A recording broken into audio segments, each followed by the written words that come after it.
My name is Madonsela, and I will be your host this afternoon. Thank you for making the time to join us for the inaugural Marikana Memorial Lecture, titled Marikana, Honor, Engage, Create. Our lecture today represents an important step on a collective journey back towards our common sense of Ubuntu. Today, we take the time to honor the Marikana 44, engage on the work we need to do in preparation for the future we want to create. 8 years ago, our country suffered the unnecessary loss of 44 lives. We witnessed people forget their humanity and spiral into anger, violence, and tragedy. Today represents the ongoing work we must commit to doing in order to heal, rebuild trust, and work together to reimagine an inclusive future in the service to humanity, Ubuntu. A bit of housekeeping. Our program today has been broken up into 3 components, of which they are honor, engage, and create. Our honor contributions have been pre-recorded to minimize technical glitches that may come with varying different strengths of signal and connectivity. Please feel free during the contributions to submit your questions so that our technical team can organize them for the live Q&A session. We will use then the engage portion of our program to set a foundation for the many possibilities for us to come together and create a better future. And with that said, I would like to hand over to a message of hope from Archbishop Thabo Makgoba.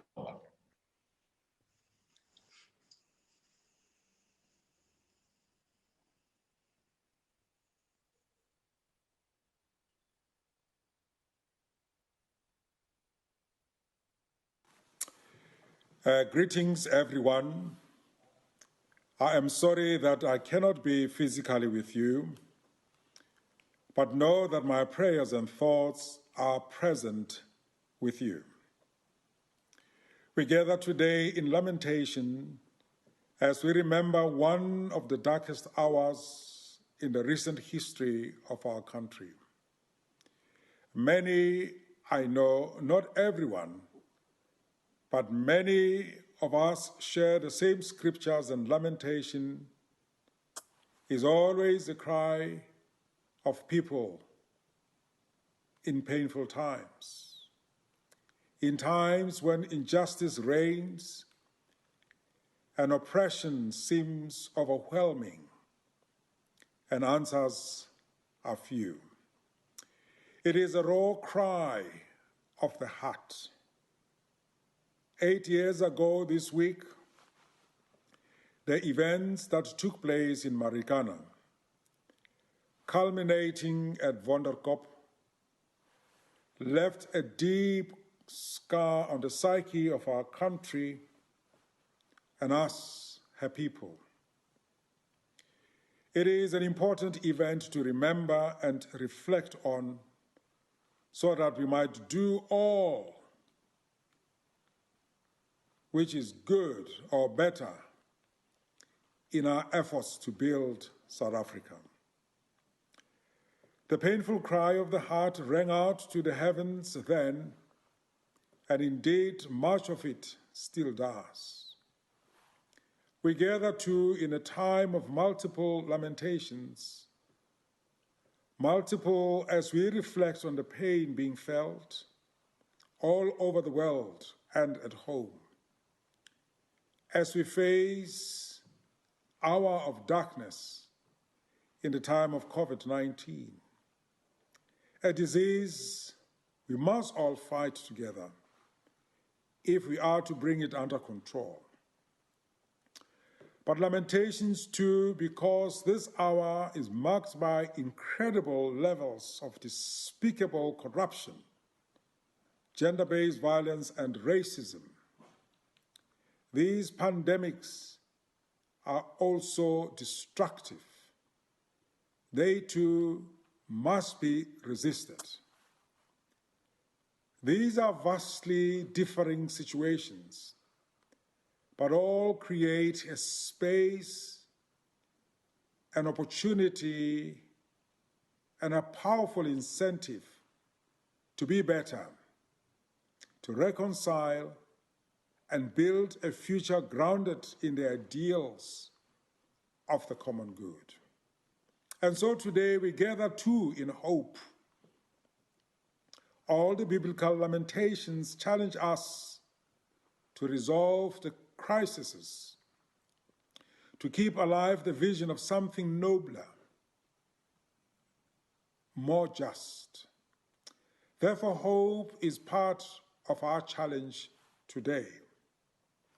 We gather in hope that the mining industry, which I have journeyed with and has had a journey of introspection and transformation over the last 8 years here at Bishop's Court and at various places in our country, will continue to transform and benefit the lives of the many. We gather in hope that the South Africa that emerges from this dark hour will emerge a safer and more equitable place. We know that there are multiple vaccines being trialed around the world and in South Africa, and that from these trials, a cure or prevention is likely to emerge. But how will we emerge once the disease has passed? Though we live through these dark hours, we must keep our hopeful eyes towards a better future.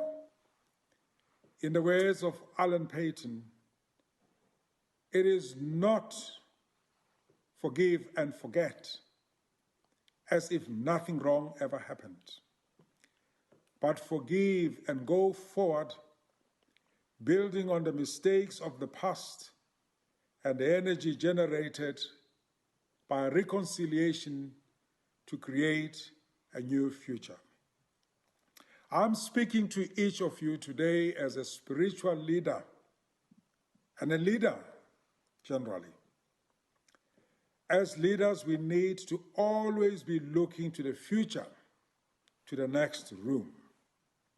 We always remain in a liminal space, moving ahead from the current reality to prepare for the next. The last 8 years have seen much change in this country, not all of it positive, but neither all of it negative. I believe, and I ask you to believe and to explore,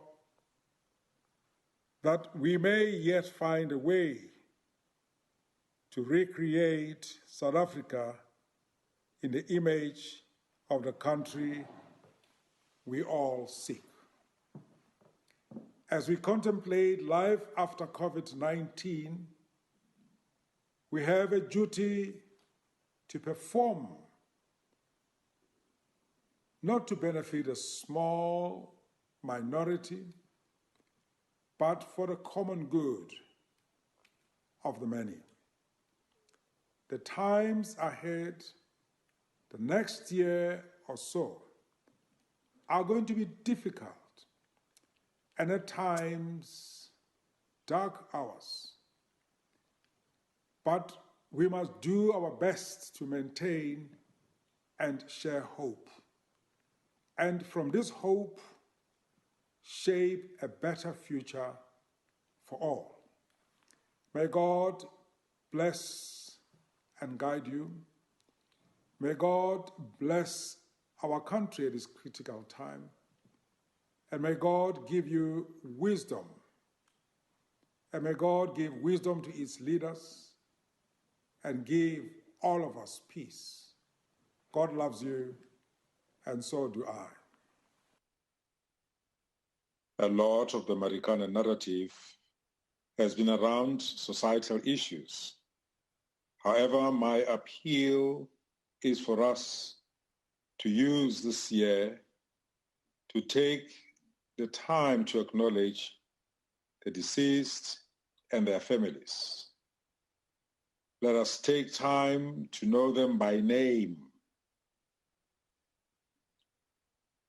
acknowledge the pain and suffering that their families have endured, for that is the only way to honor them. The societal issues around Marikana are not unique. They are the history of South Africa that we all must join forces to change. We cannot continue to have a country that is characterized by poverty and inequality. You know, my call for the new struggle, the struggle of equality, and to do away with inequality. We need to pick up what was left by Nelson Mandela and build a rainbow nation where we focus on creating a new reality, a country of possibilities with vast tract socioeconomic development, and together let us build a strong nation and a prosperous future for all stakeholders. We remain steadfast in hope that the South Africa that emerges from this dark hour will emerge a safer and a more equitable place.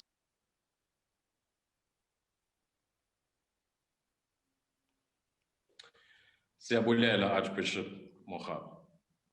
Thank you for grounding us in the realities of today and committing us to servant leadership that inspires hope. And now over to Neil Froneman, the CEO of Sibanye-Stillwater.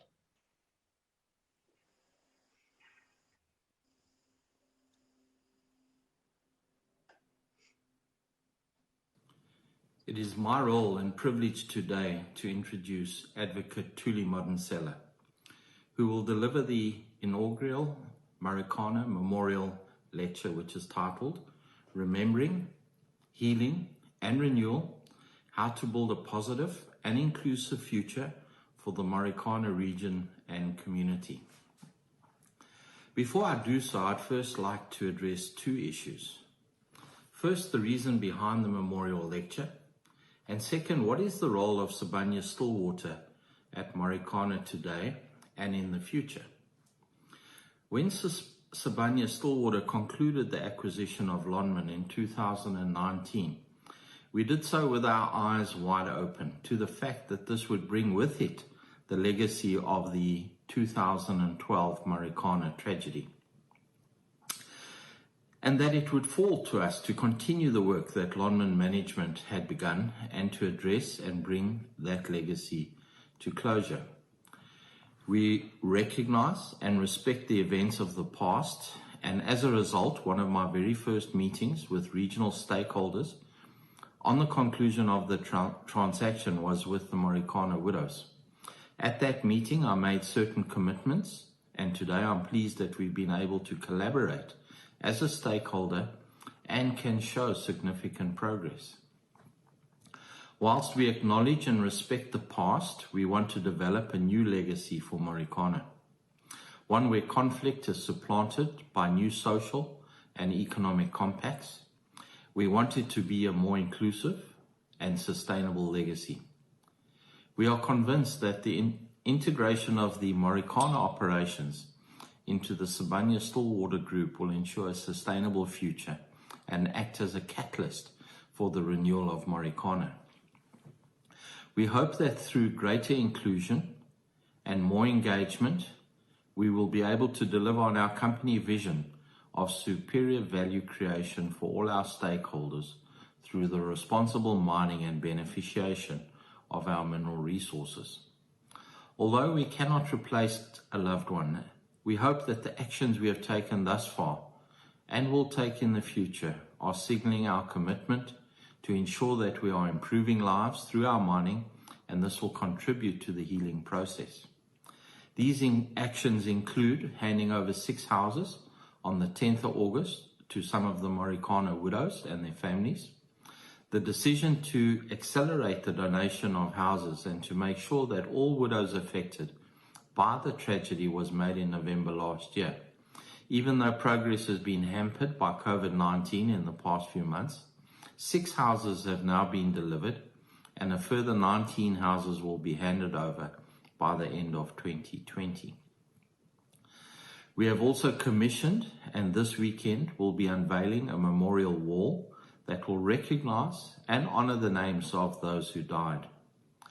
We provide employment for a chosen family member of each of the deceased, a process originally initiated by Lonmin following the tragedy, as a primary concern was taking care of the families and ensuring that they could receive a sustainable income. We are also continuing to provide educational support to their children and in some cases siblings through the 1608 Memorial Trust. To date, the Trust has provided funding to 141 beneficiaries at a total cost of 32 million rand. And at the end of this lecture, we will hear from a very special young man who was directly affected, who has received support, and who has a lesson for us in healing. More than this, we know that as a company, we need to be a good neighbor to our community. We need to engage through listening and action. We need to create superior social and economic value in partnership with our stakeholders. We need to protect the environment for present and future generations and work to do no harm. And we need to ensure that long after mining has ceased, that the communities and regions in which we have operated will have benefited from our having been there. I offer these commitments from Sibanye-Stillwater and invite you to judge us by these criteria and to let us know when you believe we have not met these commitments. On the matter of why a memorial lecture, it has been my long-held and personal belief that to move forward as a company, as an industry, and as a society, we need to reconcile with our past, and in so doing, we'll be able to collaborate on a new future. Our sole direction to Advocate Madonsela today has been, how can we build on the past to deliver a better future? This is an important conversation for us to have as a company and as a country.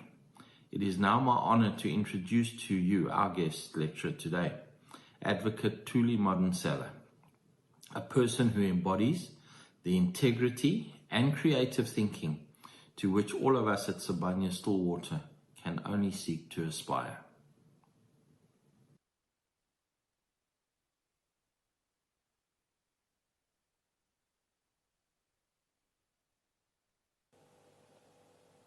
Good day. Thank you to Sibanye-Stillwater for the privilege to deliver this memorial lecture on the 8th anniversary of the killings in Marikana. I've been asked to speak on healing and renewal, building a positive and inclusive future for the Marikana region and community. I've added something to this, remembering. The lecture accordingly is titled Remembering, Healing and Renewal, Thoughts on Building a Positive and Inclusive Future for the Marikana region and community. 8 years ago, 44 human beings died. They did not have to, but they did. We were shocked. The world was shocked. My heart goes out to the families. It was 18 years into constitutional democracy. 18 years into implementing a constitution that commits us to heal the divisions of the past and build a society founded on democratic values, social justice, and human rights. What went wrong? That's the reason I added something to today's memorial lecture, which is remembering. Marikana happened because we forgot to remember. We forgot to remember our ugly past, our unjust past, and the legacy it had left with us. We forgot to heal, and we focused on renewal. And renewal without a foundation cannot work. It is like trying to rebuild a house that has a structurally defective foundation. At some stage, it is all going to tumble down. I like the fact that you're putting people first, because Marikana was about people. Most of the times when we remember the past, we valorize the leaders that were at the forefront. We valorize the heroes. Rarely do we ever talk about the ordinary person, the Gogotlamini. For example, when we think about Marikana, everyone remembers the man in a green blanket. And that's important. But we should also remember the nameless people that died, the nameless people that were maimed, the nameless widows, sons, daughters, mothers, and relatives that live today with the pain of the past. One of the things I like about Rwanda is how they tell the story of the tragedy that befell that nation just around the same time as South Africa was preparing itself for a new dawn of democracy. The Rwanda Genocide Museum is not full of stories of the heroes, of the political figures. It is a museum about the ordinary person, about how the trauma affected them, about how their lives unfolded during those tragic days. But the museum also tells the story and stories of courage from the other side, of people who stepped out and stepped up to help, at the risk to themselves, to their positions, and to their families. When we say we're commemorating Marikana, we're saying ordinary people matter. The lives of ordinary people matter. And we're saying to the families that were affected by the loss of those 44 lives, your lives matter, and the lives of your loved ones matter. This is one of the reasons I accepted the opportunity to present this memorial lecture. I've done a lot of heroes, but I think for me this is the most special one, because at the end of the day, it is the people that make the world go round. Adam Smith once said the following about the justice factor. I quote, "Justice is the main pillar that upholds the whole edifice. If it is removed, the immense fabric of human society must, in a moment, crumble into atoms." On that day, on those few days, from the 12th to the 16th of August 2012, the fabric of society was tampered with. And this process that's happening today, and that's been happening since then, is part of processes to rebuild the social fabric that was torn. But the social fabric was not torn during those days of killing and anger. In fact, it was a broken fabric of society that made Marikana possible. And at the core of that was the failure of memory.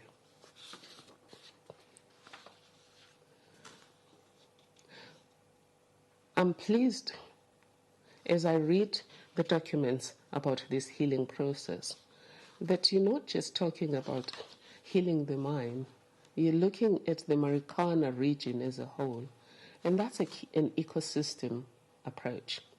Companies like IKEA of Sweden have always adopted that ecosystem approach. They moved away from the old approach of capitalism, which was extractive and adversarial, to a system that is anchored in humanity, which here in South Africa we call Ubuntu, and in Rwanda they call Ubumuntu. It is an understanding that society is a system, that humanity is interdependent within itself and with nature, that as long as there's harm in one part of the system, it will impact the entire system. I always say, as long as there's injustice somewhere, there can't be sustainable peace anywhere. And therefore, this initiative that's looking at memory, at healing and renewal beyond the company itself is the right way to go. I was speaking to a couple of companies that are involved in mining and other initiatives in rural areas, usually new initiatives. When you start this initiative and you're not helping the community to find its own sources of work, wealth, and well-being, what happens is that that one developmental site becomes threatened because everyone wants something from it. So an approach that looks at the entire ecosystem and helping everyone to find ways of work, wealth, and well-being is the right way of being. And it is in line with the whole idea of just capital. It is in line with the UN Sustainable Development Goals about ending poverty by 2030 and breaking the back of structural inequality within the same period. We have a decade to do that, and our NDP also wants us to do the same thing. At TUMA, this whole ecosystem approach we refer to as enterprising communities. In Israel, they call it Startup Nation. It's really about helping everyone to leverage whatever they have, including themselves, as a resource, to lift themselves up, to lift their families up, to heal their communities and become a healing force in the entire world. At Stellenbosch University, we have something that is called a Musa plan for social justice. It has similar elements about all hands on deck to heal our communities from ward level upwards, leveraging our intellectual property, leveraging our physical resources, including money, to make sure that we lift everyone up, or we help everyone to lift themselves up so that no one is left behind. Because as I said, when there's weakness somewhere in the system, it threatens everything.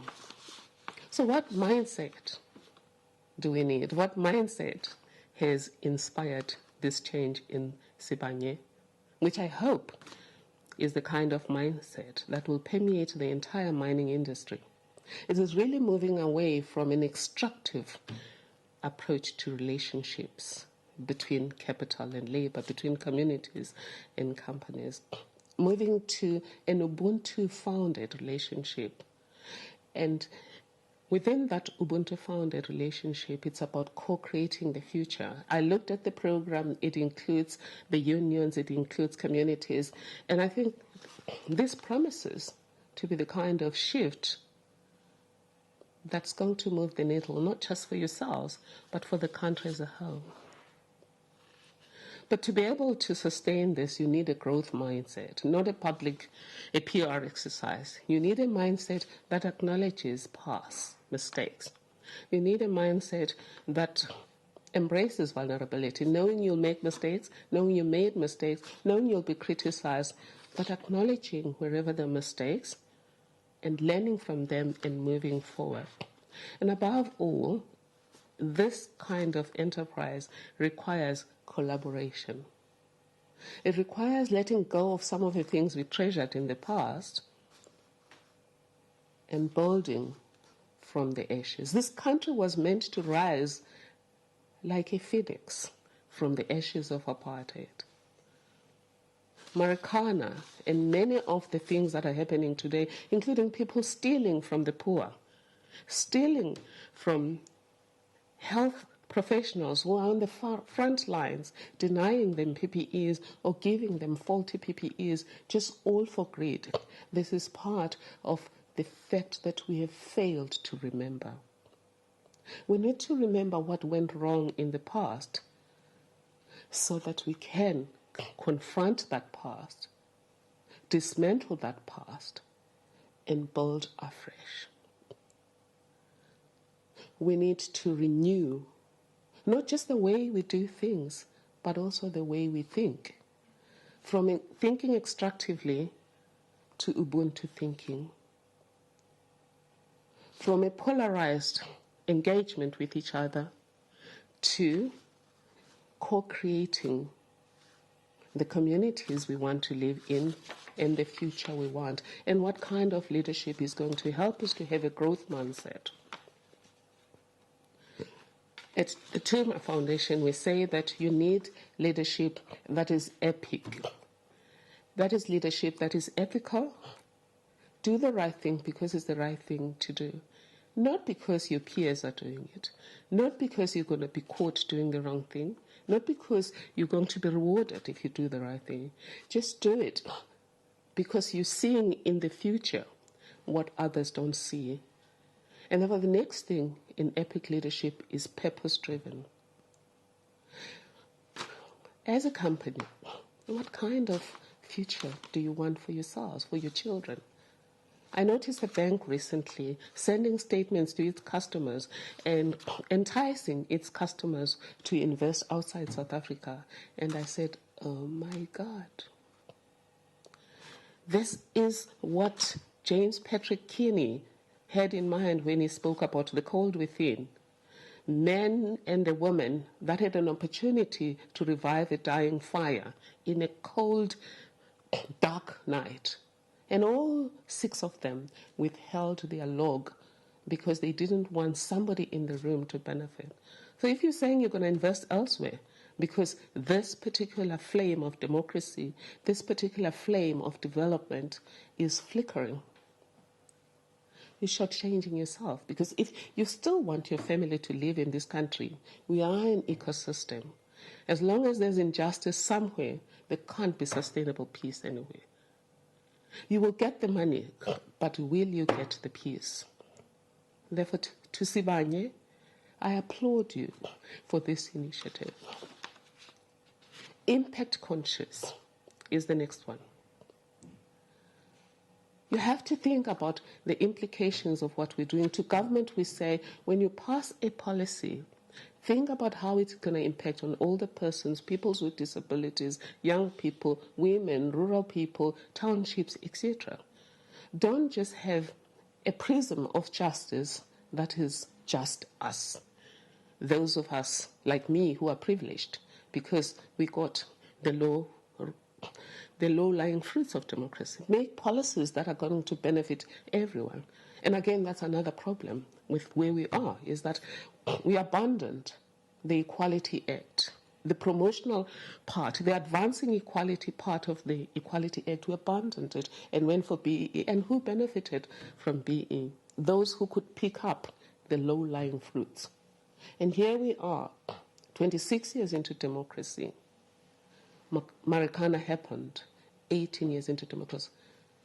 It wasn't just the conditions at that company, which conditions were deplorable, of course, but it was the ecosystem as a whole. It wasn't remembering, it wasn't healing, it wasn't renewing.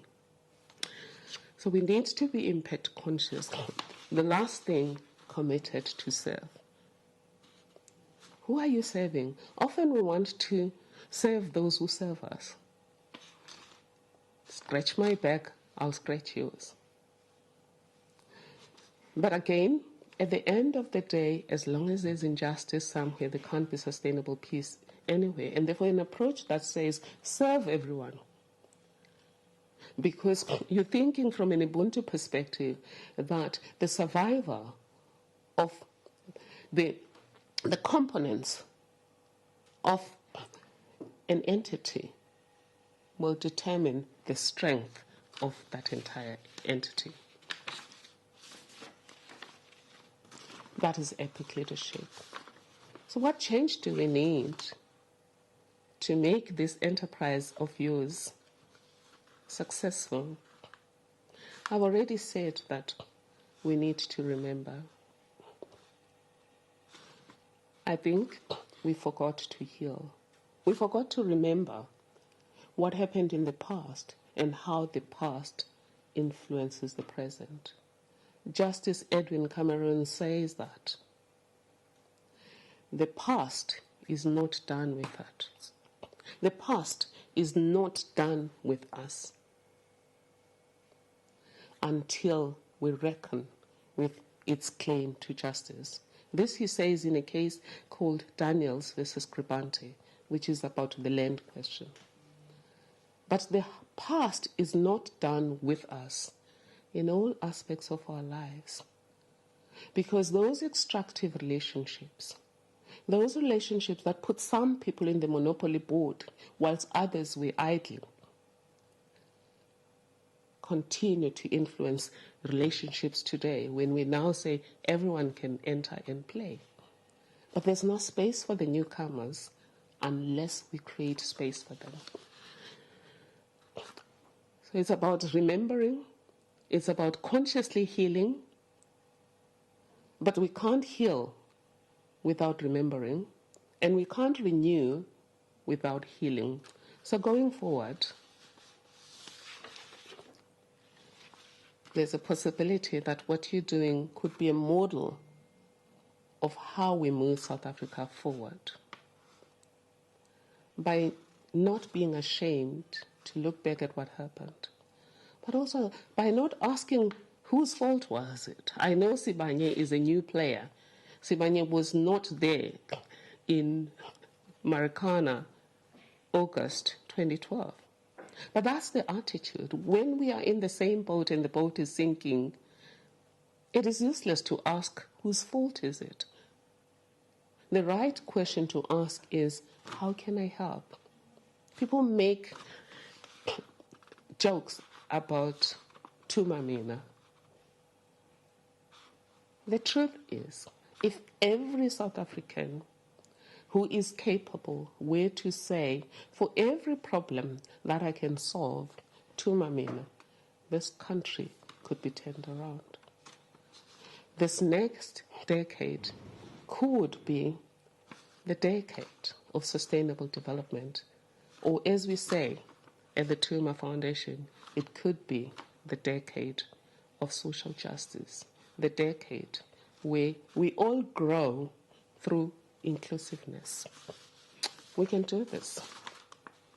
Every generation has a unique opportunity and responsibility to identify and decisively address the pressing challenge of its time. In my view, in my humble view, social justice and climate justice anchored growth is the most pressing challenge of our time. And this initiative of remembering, renewal,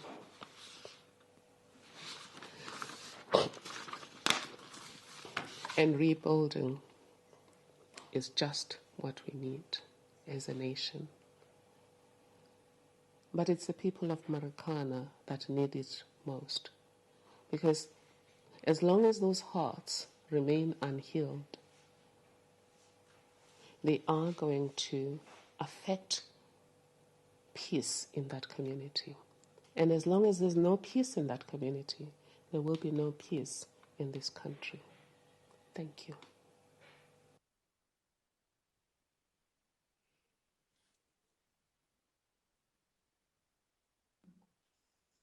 Siyabulela Advocate Madonsela.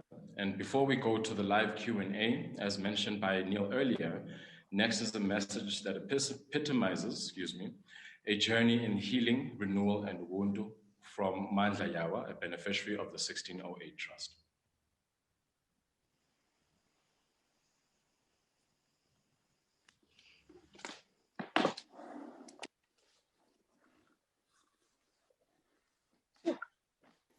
Hello everyone, this is Mandla Yawa from the Eastern Cape. I'm 29 years old. Let me thank the opportunity to talk about myself and my career. Being the first graduate in a large family and the first graduate as well in the community as a whole. So one can understand now the kind of pressure and expectations, not only from your family, but also from the community as a whole. Receiving my first degree in 2014 in animal science, it was humbling to me and my family, especially after the incident that took place a few years back, and proceeded to honors, and I also obtained my master's degree. And from then, I talked to myself, particularly, and say, no, man, you can do it. I've seen people going through more than what I went through, so I decided to carry on, and then proceeded to PhD, and hopefully to finish this year, December. But unfortunately, I got a little more delay with this COVID, so some of my experiments are still pending. Other than that, I have presented my research papers, both national and international levels, whereby I have numerous papers published in accredited journals. But overall, my career, I would say my career, what I love most is to change people's lives.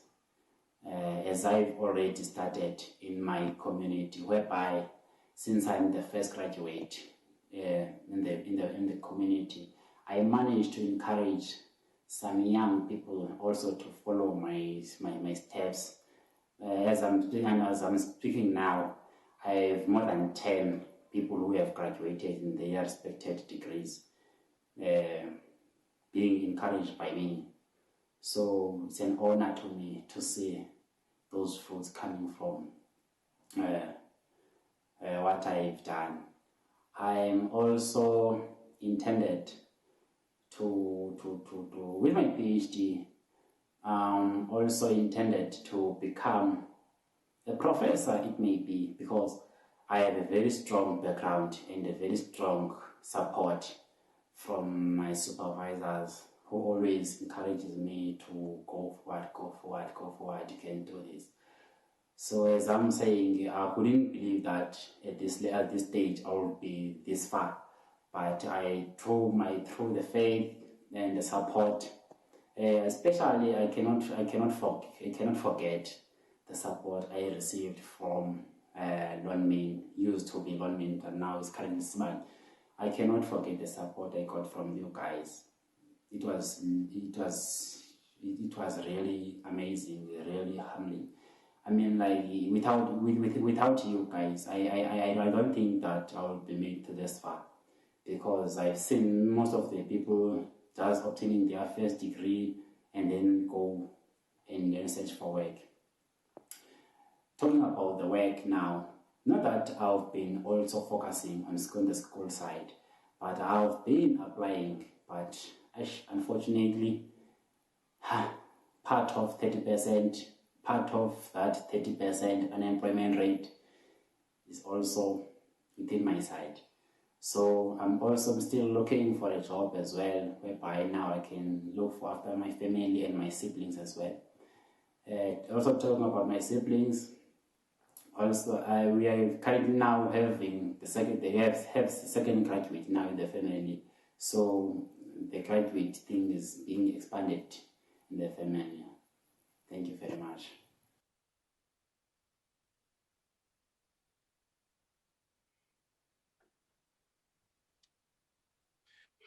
Thank you, Manja. And now over to the live question and answer. Thank you all for sending those questions through. And to kick off, Neil, this question is directed to you. It is very worrying that we are acknowledging people who did not get invited, their families, and the unions and leaders who were helping the miners.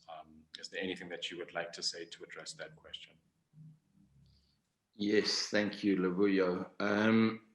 Absolutely, everybody has been invited, and I think first of all, we have to acknowledge that we have certain constraints due to the COVID social distancing requirements. So this had to be a virtual engagement. So there has been processes or there's been activities over this week where the widows have been involved, and in fact we've even made sure that the widows, some of them are online, and we have provided data to the widows so that they could join online as well. So they have all been invited. In terms of the union was an integral part of the process until roughly the weekend, and for whatever reason they chose not to participate. So we have done our best to cast the invitations as wide as possible, the viewer. Thank you for this, for the response. And Advocate Madonsela, AMCU has criticized you for agreeing to talk here under Sibanye-Stillwater's banner, while allegedly never having shown concern for solidarity with the work and people of Marikana. How do you respond to that? Thank you, Luvuyo. Well, firstly, my sincere condolences once more to the families of those who died in Marikana, and congratulations to Sibanye-Stillwater for starting this difficult process, which may have made some mistakes, but the Chinese say the journey of 1,000 miles begins with a single step. About Mr. Matunja, I've heard two journalists telling me about what he's accusing me of. My response is simply that my heart goes out to him. He's entitled to be angry. He was there. And when it comes to a day like today, it's not theory for him. It is real, and his pain is raw. And the desire or the urge to lash out when you're in pain is a natural human instinct. Firstly, it's not true that I've never been to the Marikana region. I've been there several times because I was doing the investigation with the Baboba Mokhale, and their interests are intertwined with the Marikana issue. In fact, we worked with them to help their representatives to make representations to the commission that was dealing with Marikana. As to AMCU or the group, the union group, saying I haven't come to them, and when the master calls, I come. Mr. Froneman, you're not my master. And it's actually said that people who are against colonialism are the most colonized of us all. Because every time a Black person deals with white people, they are criticized of being the servant and the white person being your master. And for me, that's part of a colonized mind, because a colonized mind cannot contemplate a situation where a relationship between people of different colors can be a relationship of equals. But I do understand that it all comes from a place of sadness and anger. And I hope that this process is going to go through those raw emotions, help people to talk about those emotions, and in the process, we find each other. And I have said to the journalists who asked me that should I be invited, I'd be happy to come to an event that's organized by Mr. Matunjwa or any other person. Thank you. And also, I just want to say, I have shown concern. You will see my statements during my time as a pub protector about Marikana. It's all there on the internet for anyone to see. Thank you. Thank you for that clarity, Advocate. This one is for you, Neil. Today marks a massive milestone for South Africa in global mining. The need to rebuild is commendable and necessary. What is Sibanye-Stillwater doing to avert this kind of tragedy happening in future? It is all about building trust across all stakeholders and groups. What specifically is being done to bring in the unions and government into this healing process and conversation? Thank you, and that's actually a very good question, and not an easy one to answer concisely. But let me give it a go. I think first of all, I've been on the public record, and Professor Madonsela made many references to the things I'm going to say now, but. Some time back, I was very fortunate to be part of what we call the Zambezi Protocol, which is a protocol that was developed looking at the natural resources in Africa and how we bring them to account in a way that benefits all stakeholders. And why does it not happen? Why do we always find conflict between communities, organized labor, government and business? And one of the principal issues that was identified as a barrier to getting these things done, let's call it in the national interest, was in fact a lack of trust. And in fact, today you even see very good examples of a lack of trust. The events today are not a PR event. We committed to provide houses to widows, and we were not going to let anyone stand in the way of making sure that didn't happen. It was happening far too slowly. The reason people try and stand in the way is because of this mistrust, and you see it featuring today. There are very, very clear examples today of the mistrust that permeates society. So one of the ways of moving forward is we have to deal with this lack of trust issue, and it's not a lack of trust only one way. It's always, and we've engaged both government and organized labor about the one way we know to deal with a lack of trust is to acknowledge the past. And today's event is not about trying to move on and ignore what happened in the past. I think we heard the professor say many times, we need to remember what went wrong. And to remember, we need to acknowledge. And to acknowledge, we need to have a truth and reconciliation of those events and what caused them. And there were many issues. There were legacy issues. There were social issues. There was union inter-rivalry. So everyone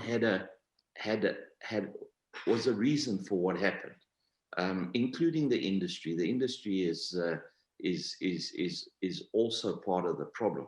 But until we actually get together and we have a reconciliation of the past and we acknowledge that we will never ever, well, first of all, we've got to acknowledge what went wrong, much like the Truth and Reconciliation program did on the move to democracy. We as an industry need government, organized labor, the communities and business to get together and deal with the legacy issues of the past, acknowledge what the bad things were, make sure that we apologize for those things from all sides. There's no one particular stakeholder that is exempt from this process. And once we've done that, we would have cleared the air. We would have made it very clear to all stakeholders in all directions what the things we've done that are wrong. We are now going to never allow to happen again, and we can start building going forward. And we call that the Zambezi Protocol. We've shared it with business, we've shared it with government, we've shared it with organized labor, and that in my mind, after taking considerable advice from very smart people that understand this, is probably the only way you really address trust. And it's not new to South Africa. We had the Truth and Reconciliation process, and it went some way to addressing past issues that were unacceptable. We need to do the same thing as business. Once we've addressed the trust issue, we can develop common goals. And I will continue in my role as a captain of industry, as a representative on the Minerals Council board, to fly that flag and to try and pull government, organized labor, business, and the communities together to address the trust. Once we address the trust, we can move forward. Thank you, Neil. And Professor Madonsela, you were involved as the public protector in the report that exposed widespread corruption in the ecosystem that involved Marikana Mine, the Bapo Traditional Authority, the Northwest government, resulting in over 300 million of community funds vanishing. No action has been taken to rectify the structural problems within the ecosystem. Please comment on how these systemic issues are going to be addressed effectively. Thank you. It's the truth that there can't be peace without justice. And one of the sad things is that there hasn't been accountability yet. I did an investigation together with the Public Protector team, focusing on what happened at Bapo Bamokale, which impoverished a whole community. That is something that I think we can all jointly approach the Minister of Justice and ask that justice be done. I was really surprised that no action has been taken. However, something can be done. We can approach the Minister of Justice, and also we can approach the NPA to ask formally that government should issue a statement regarding why no action has been taken on both fronts, the criminal justice front and the economic front, involving theft of the resources that should be allowing this community to grow and the next generation not to be trapped in the cycle of poverty.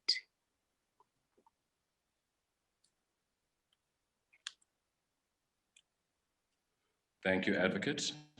Neil, so the proposition being put forward breathes new life into taking Marikana forward with an ecosystem approach, as Advocate Madonsela espouses. It seems that the leadership with integrity is most welcome, and the Benchmarks Foundation is in a position to positively contribute to this rebuilding, address a structural approach that addresses inequality to equality. The question around healing, how exactly can this be done? And how open is Sibanye to deal with representative community organizations?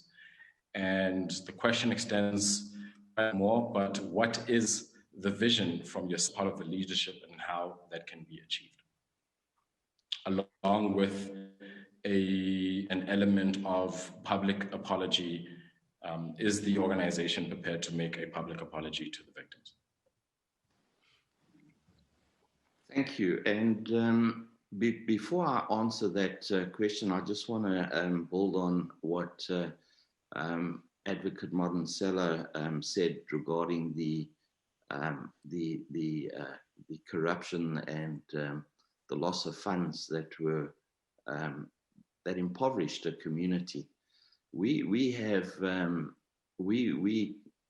actually engaged with the BAPU, and Advocate, just so you know, we are willing to fund whatever legal process is required to get those funds back, and perhaps it's something that you and I can take offline and see how we actually make sure that we move it forward and do what's right. And that was something that came through very clearly in your speech. Let's do the right things here.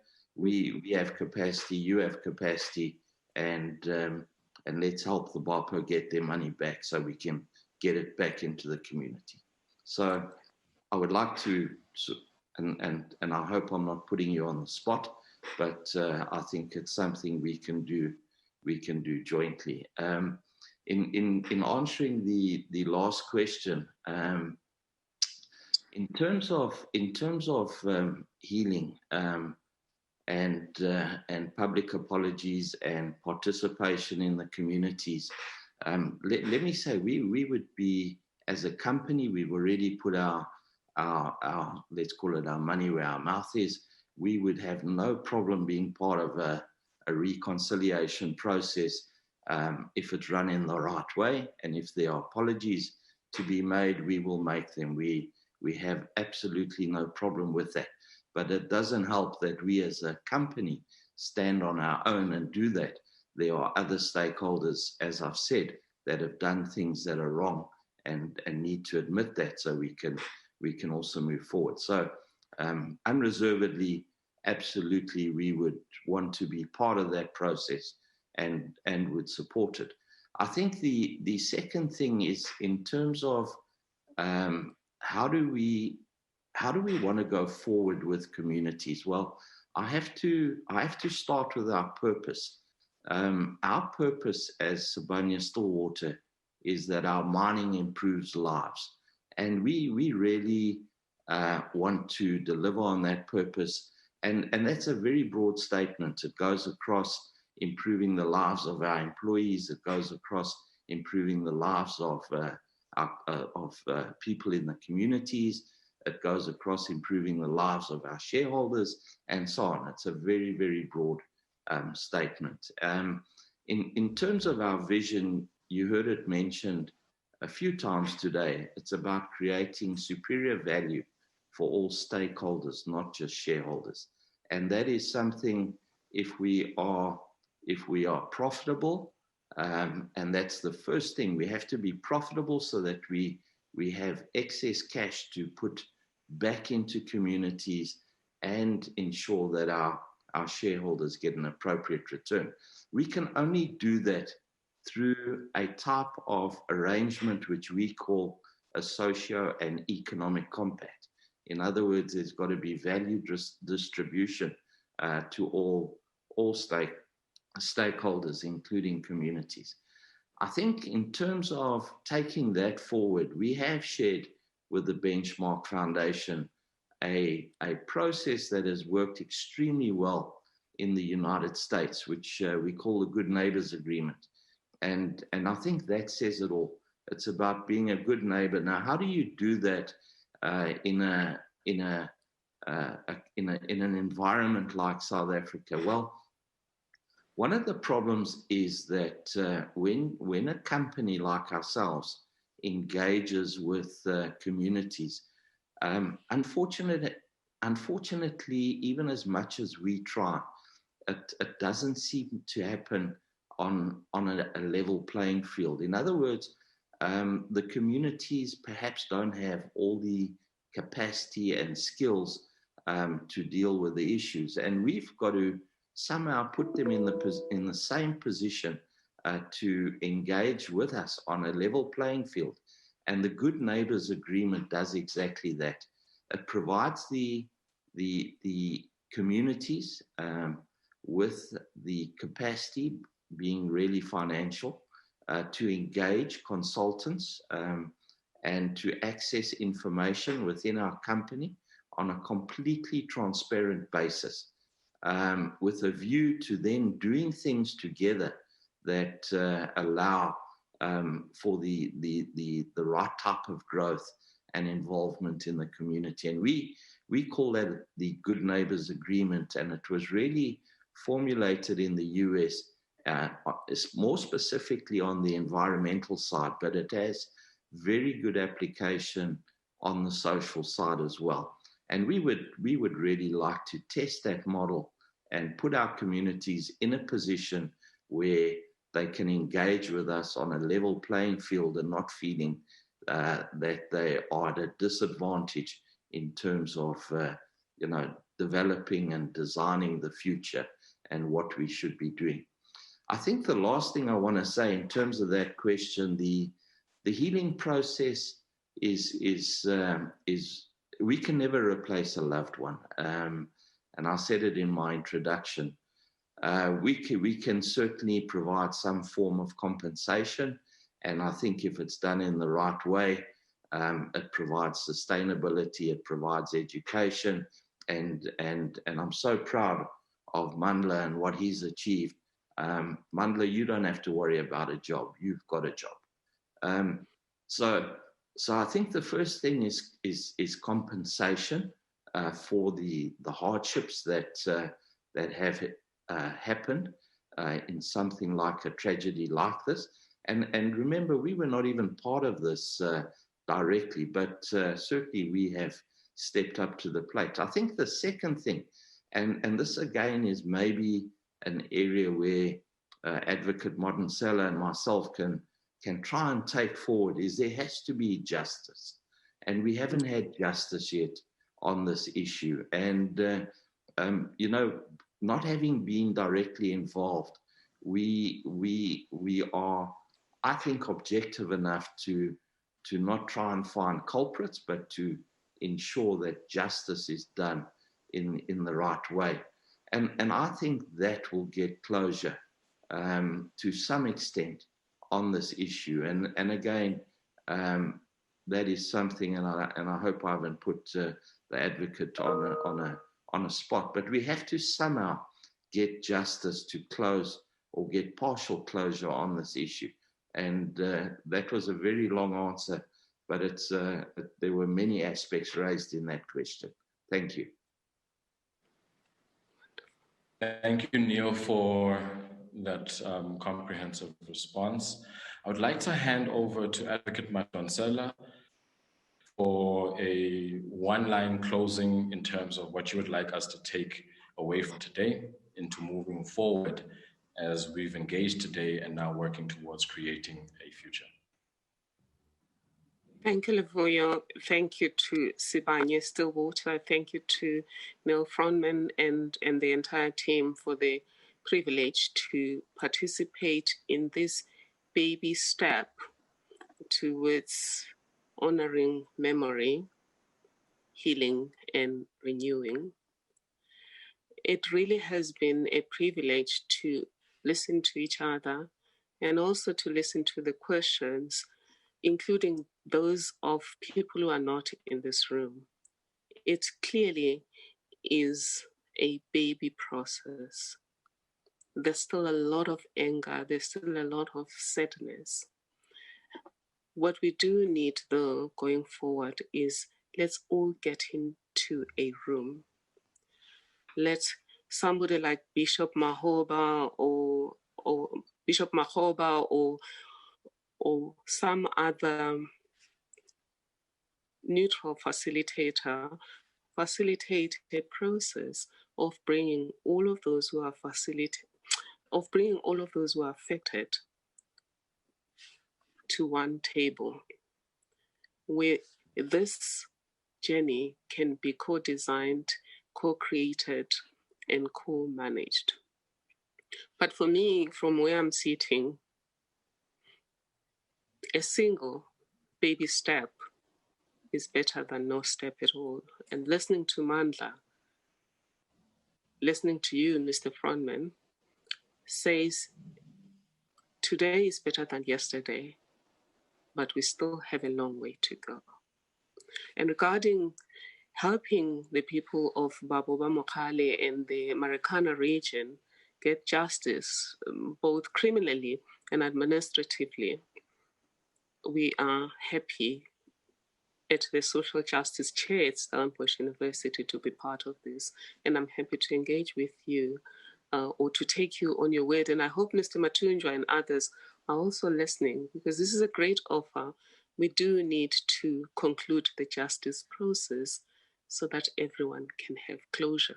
There can't be justice without accountability, and there can't be justice without restitution. Thank you. Good luck. Sabulela Advocate Madonsela. Neil, a word from you? I think this has been a wonderful first step for us as Sibanye-Stillwater in terms of direct involvement. As I said, this was not a PR stunt. In fact, if it could have been done more discreetly, I would have preferred it. We also are going to do the right things. I think I'd like to acknowledge the widows who, in my mind, have really been the meat in the sandwich in this whole affair. They are the ones and their families that have suffered the most. They have, in my view, been unfairly leveraged, for in my view, political reasons, and we certainly do not think that's right, and we will continue to accelerate the building of houses for them and do it in the way that they are the real owners of those houses. And the first prize in my mind is that organised labour participates with us in that. We're not trying to outdo anybody, but as I said, compensation or probably a better word, restitution and justice are absolutely necessary in getting closure, and that's what we're going to do. And we're not going to let anyone stand in our way in doing it. But I think let's acknowledge the widows in this and their families in this very difficult time. Thank you. Thank you, Neil. Thank you, Advocate Madonsela. And to everyone, thank you for joining us this afternoon. A reminder that today was but a small step in an ongoing journey to heal, rebuild trust, and to work together to reimagine an inclusive future that serves humanity and Obubu. Thank you very much. Have a safe afternoon and Gamand. Thank you, Lobu.